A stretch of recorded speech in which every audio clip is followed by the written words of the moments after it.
যে বলতেছে মাঝে মাঝে একা একা হাসতেন, সবাই জিজ্ঞেস করে আমিরুল মুমিনিন কেউ নাই, আপনি একা হাসেন কেন? তো মাঝে মাঝে অতীত জীবনের কথা মনে ওঠে।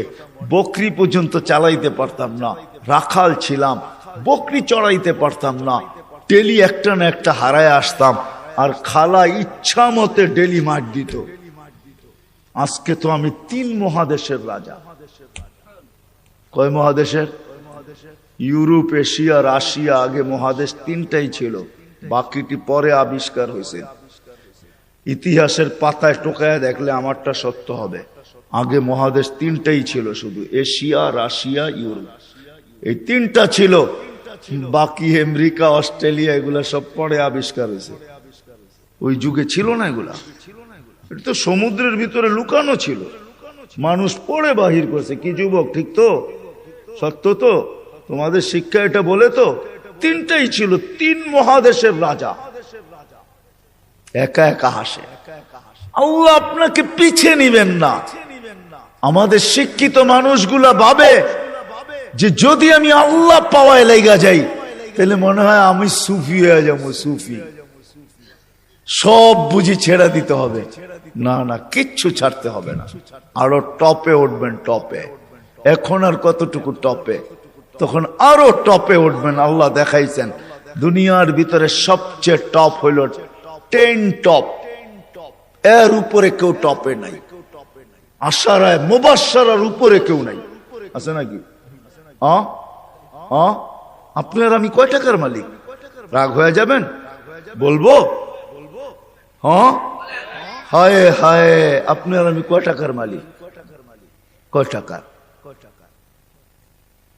আব্দুর রহমান ইবনে আউফ রাদিয়াল্লাহু তাআলা আনহু যখন মারা যায়, নগদ ক্যাশ টাকা ছিল 47 লক্ষ কোটি টাকা। কত? জি, আপনার বাজেট এবার কত হয় দেখেন। হয়তো 7 লক্ষ কোটি টাকা হবে, নাহলে 7.5, নাহলে 8 লক্ষ কোটি টাকা। এর বেশি বাংলাদেশের বাজেট হবে না। গত বছর হয়েছে এর চেয়ে কম, 7 লক্ষ কোটি টাকা হয়েছে। এবছর 8 লক্ষ কোটি টাকা হবে বাজেট। ওনার কাছে ছিল 47 লক্ষ কোটি টাকা ক্যাশ। বাকিগুলা বাদ দিলাম, কয় টাকা মালিক? আব্বাস রাদিয়াল্লাহু তাআলা আনহু আরবের ব্যাংক ছিলেন, ব্যাংক, আরবের ব্যাংক। আল্লাহর রাসূল যখন দুনিয়াতে আসেন তখন পুরো আরব ভূখণ্ডে একটা ব্যাংক ছিল, ব্যাংক আব্বাস। আল্লাহর রাসূলের চাচা। বিদায় হজের দিন আল্লাহর রাসূল বলছে, চাচার যত সুদ আছে সব আমি মাফ করে দিলাম। চাচা হাসতে হাসতে দাঁড়াইছে আর বলছে, চাচ ভাতিজা তুই সুদ মাফ করে দিলি, কতটুকু আর দিলি? চাচা পাশে দাঁড়ায় বলছে, ভাতিজা সুদ মাফ করলো, আমি ভাতিজার সম্মানার্থে আসলও মাফ করে দিলাম। ও আরববাসী, আমার টাকা কারো দিতে হবে না, মাফ। আপনি জানেন না কয় লক্ষ কোটি টাকা ছিল এখানে। আমার কাছে হিসাব আছে কয় লক্ষ কোটি টাকা ছিল। আপনার আমি কয় টাকার মালিক? আসেন আল্লাহকে রাজি করি। কি দিবে? কি দিবে? কাকে কি দিবে? মা বোন যদি আল্লাহকে রাজি করলো, ও মা বোন, এর চেয়ে বড় কিছু জিনিস হইতে পারে না যে জান্নাতের 8 দরজা তোমাকে ডাকবে। কোনটার ভিতর দিয়ে আমার ভিতরে ঢুকবে বলো? 8 দরজা দিয়া ডাকবে, যেখানে মন চাহি মিলবে। 500 বছর আগে জান্নাতে যাবে মা বোনরা, পুরুষের।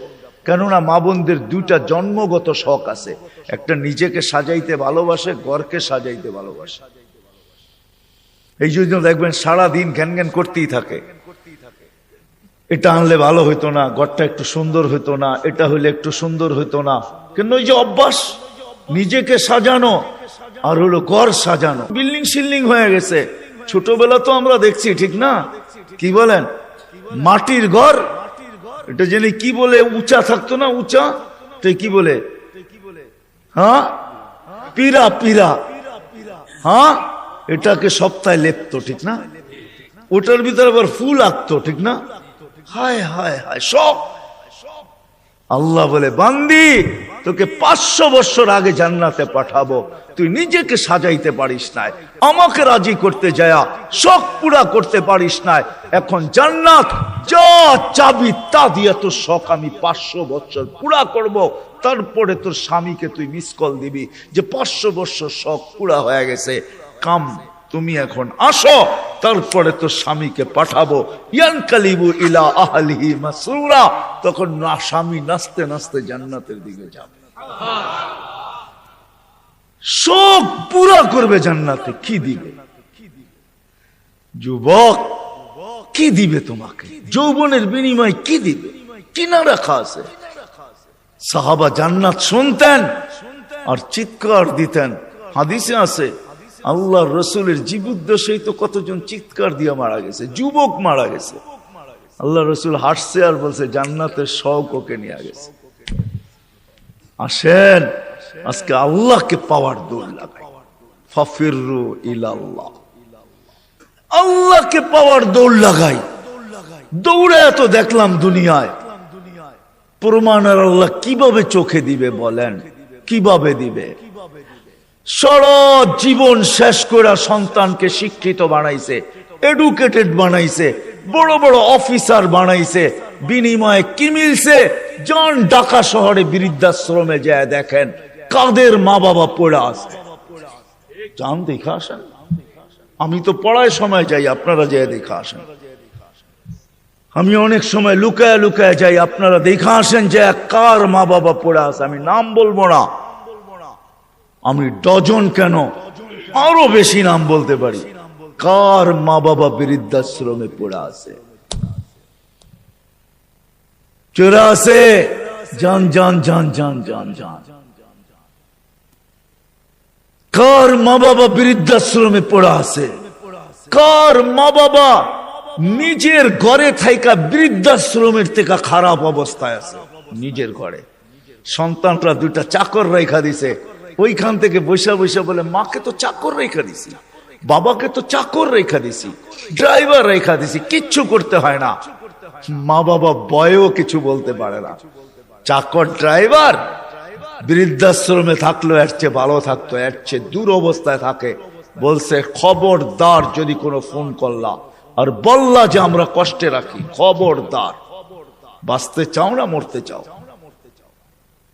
আমরা জানি খোদার কসম আসেন চলে যেতে হবে।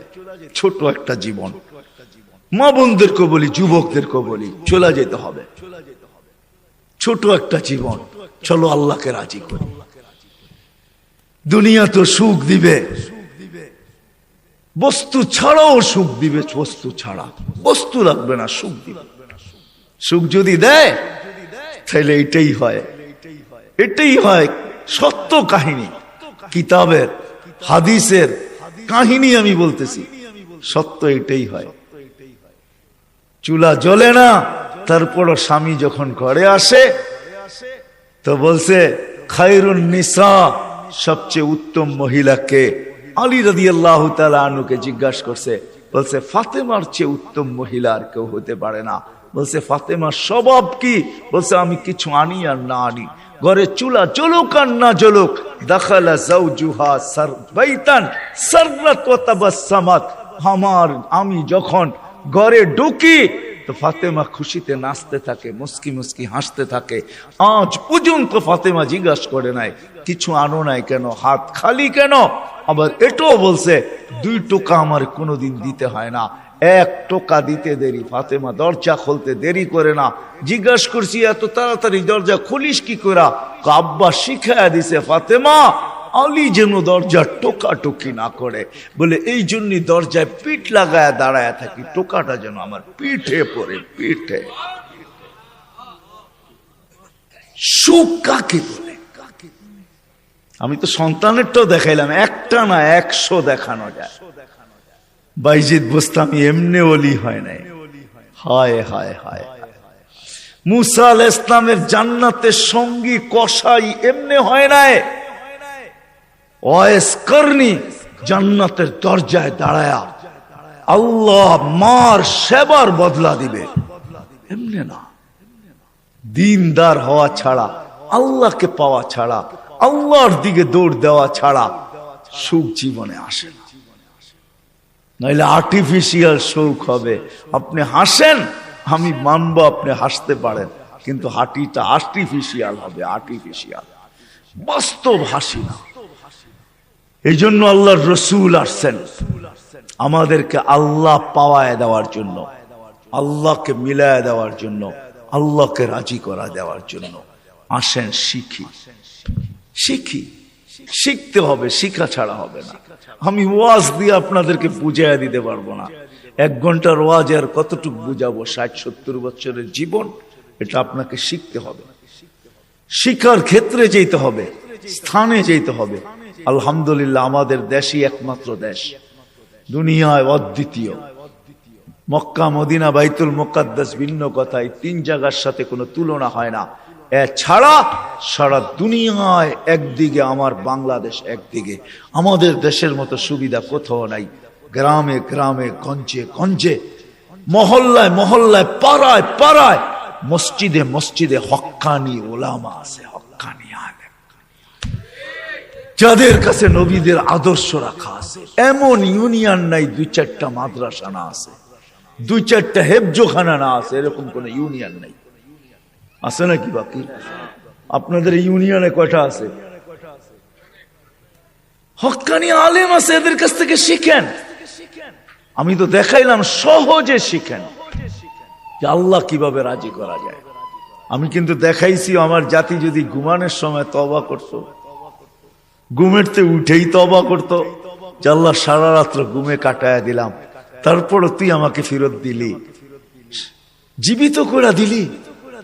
কত মানুষই তো সারা রাত্র ইবাদত করে কাটাইছে, আমি তো একটুও করি নাই, একবারও তোর নাম নেই নাই। উঠা যদি তওবা করত, ঘুমানোর সময় যদি তওবা করত, আমার যুবকরা যদি আজান দিলে মসজিদে ছুটতো, কিচ্ছু না করতো, 24 ঘন্টার ভিতরে 5 ওয়াক্ত নামাজের জন্য যদি মসজিদ ভরা যেত, আজান দিতে দেরি, মসজিদে যেতে দেরি করে না। অথচ অথচ অথচ আব্দুল কাদের জিলানী রহমতুল্লাহ লেখছে, শুকর সকালবেলা ঘুমের থেকে উঠা বলে, মালিক কাইলা ইয়াকা আউয়ালা নাযরিন আলা মান লা ইউসাল্লি, মালিক তোর কাছে মাপ চাই, কোন বেনমাজির উপরে যেন আমার দৃষ্টি না পড়ে। আপনি বলবেন আমাদের এখানে তো শুকরই নাই, অসুবিধা কি নামাজ না পড়লে? ঠিক না?